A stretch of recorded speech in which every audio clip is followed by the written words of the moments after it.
दक्षिण दिशा का जो मालिक है, दक्षिण दिशा का जो आधिपत्य स्थापित करने वाला है, वो यमराज है।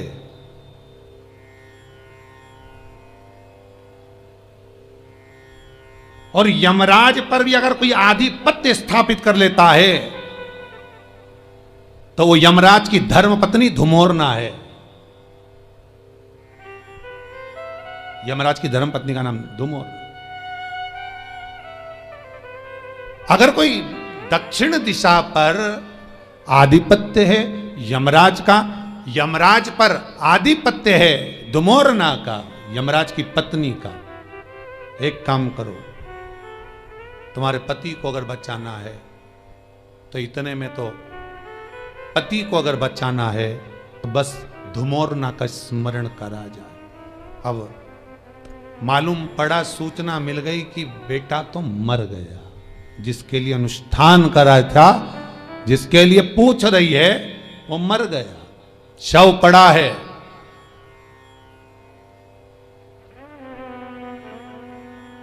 शव के पास गई नहीं, बहू भी नहीं गई, मां भी नहीं गई, शिव अर्चना, धुमोरना का स्मरण करा।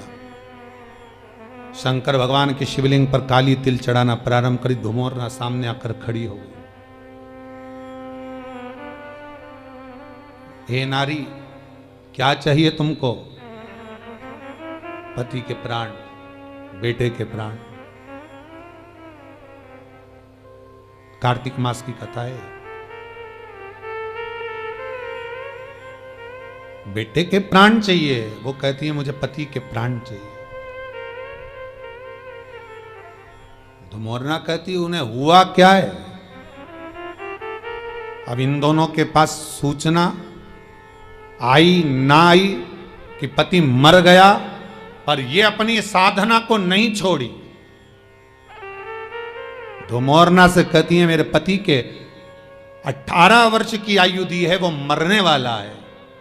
धुमोरना ने कहा अगर वो मर गया हो तो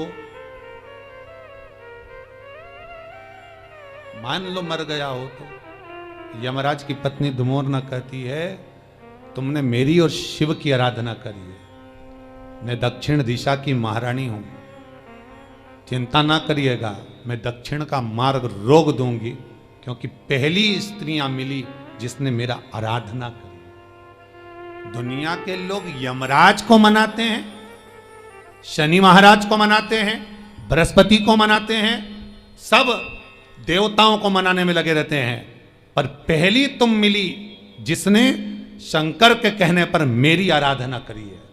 वचन देती हूं, जाओ, तुम्हारे आंगन में जो काला कम्मल पड़ा हो, लोहे का सामान पड़ा हो, यमराज जब बंदी बनाने के लिए यमदूत आएंगे, वो सामान अगर रखा हुआ दिख गया तो वो लेकर नहीं आएंगे, क्योंकि मैंने वचन दिया था उनको। रख दो उसके सिराने पर।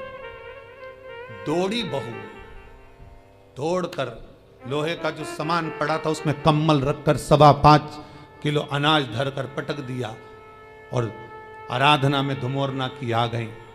मरा हुआ पति,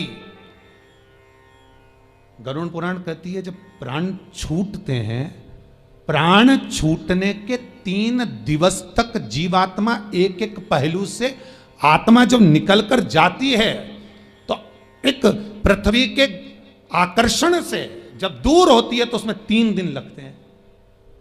अब धुमोरना ने जो रगवाया, यम के दूत लेकर जा रहे थे तो हाथ से वो जीवात्मा वापिस छूट गई। छूटने का कारण पूछा यमदूतों ने, हुआ क्या? तभी एक यमदूत बोला, नीचे लोहे का पात्र और काला कम्मल और 5.25 किलो अन्न का भाग रखा है। अर्थात यहां पर धुमोरना देवी ने कहा था अगर कोई यमदूत इसको देखकर भी उठाकर लाएगा तो उसके भी प्राणों को छोड़ना पड़ेगा। उन्होंने प्राण वापिस दे दिए, प्राण वापिस।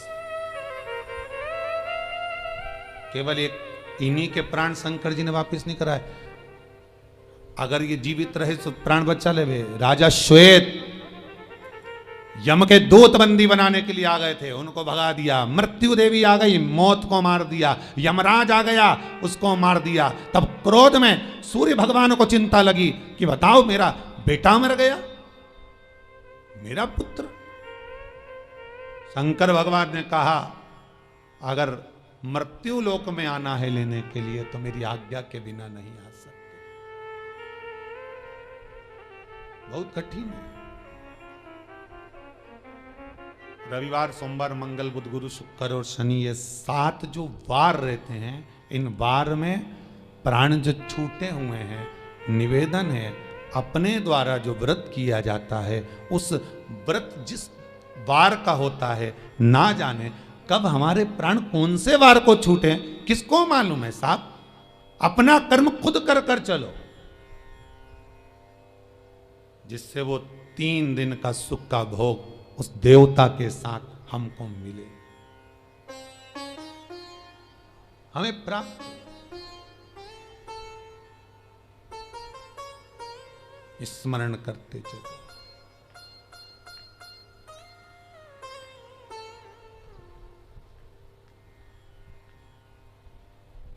और जब स्मरण करते हुए चलेंगे,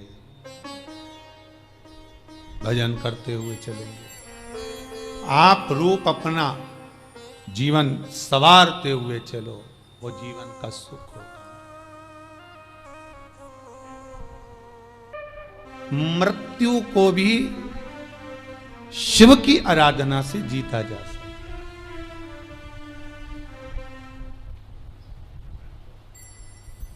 महाराज, दिन पल घड़ी समय नक्षत्र सब शिव का दिया हुआ है, केवल शंकर का, शंकर के सिवाय किसी का नहीं। सूर्य नारायण भगवान तप कर रहे हैं, सबसे निवेदन किया था सूर्य देवता ने, पर शिव से निवेदन नहीं करा था।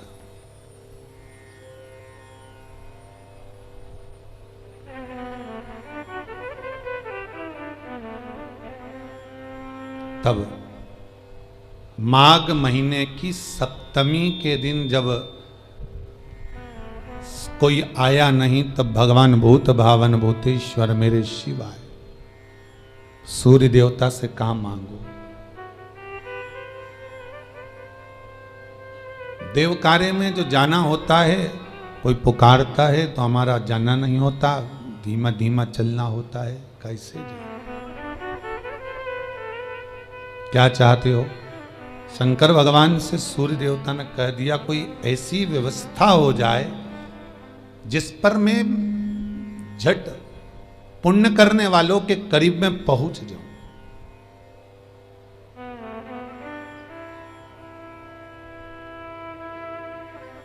बहुत ध्यान देना महाराज, माघ महीने की शुक्ल पक्ष की सप्तमी तिथि एक ऐसी तिथि है जिसके शरीर पर फोड़े फुंसी हो जाते हों, या वो एक कौन सी बीमारी हो जाती जिसको लोग कहते हैं क्या, खाल निकलने लगती है शरीर में से, सोराइसिस क्या बोलते हैं उसको, है ना, सोराइसिस ही बोलते हैं। शरीर में से जो फुकड़ी निकलने लगती है, खाल निकलने लगती है। महाराज, चर्म रोग हो, शरीर में से कहीं पानी निकल रहा हो, कहीं फुंसियां हो रही हो, फोड़े पड़ रहे हो, कहीं दाग धब्बे पूरे शरीर पर हो रहे हो, महाराज माघ महीने की शुक्ल पक्ष की सप्तमी तिथि को भगवान शंकर सूर्य देवता को रथ पर बिठा रहे हैं पहली बार।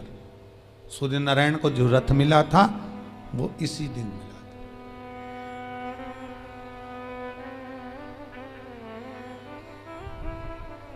शास्त्र कहता है जहां शिव पंचायत हो,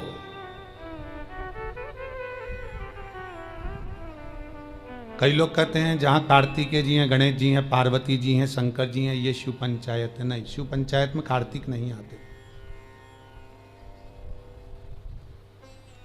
जहां शिव पंचायत हो, सूर्य नारायण शिव पंचायत में आते हैं, पार्वती मैया, गणेश जी, मेरे भगवान नारायण, भगवान शिव, ये शिव पंचायत के अंतर्गत आते। बहुत कम मंदिर होते हैं पृथ्वी पर जहां शिव पंचायत होती है, पर आपके नगर में, आपके गांव में, आपके क्षेत्र में कहीं शिव पंचायत मंदिर हो, शिव पंचायत विराजमान हो, तो एक लोटा पानी उसमें शमी वृक्ष को, फिर जान लो, कई लोग कई शमी के पत्ते का फोटो है ना,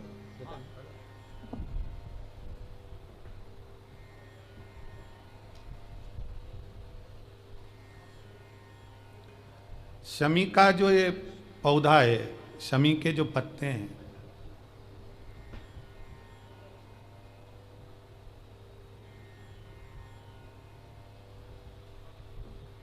इसके जो पत्ते होते हैं शमी के पौधे के, तो ये शमी के 21, 11 या 31, आपको ज़्यादा प्रॉब्लम है तो 31 पौधे शमी के,